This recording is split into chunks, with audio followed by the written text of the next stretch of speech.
студии Оля. В эфире программа новостей. Тема передачи «Озеро Иркутска». С нами на связи наш писатель Юля. Юля, здравствуйте. Где вы сейчас находитесь? Здравствуйте, Ольга. Я веду репортаж Олега Кошевого.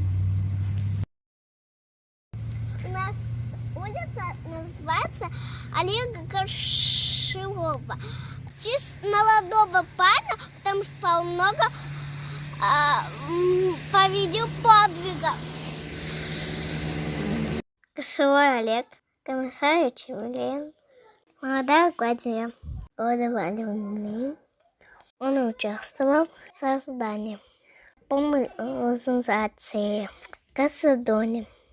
В 1943 году организация была вскрыта.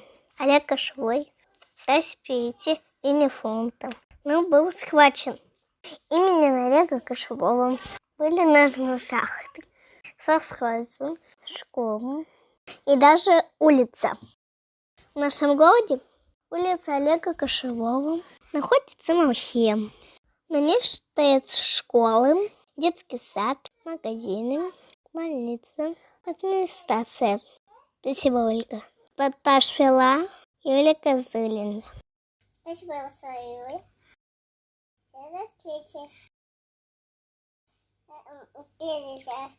Следующая передача.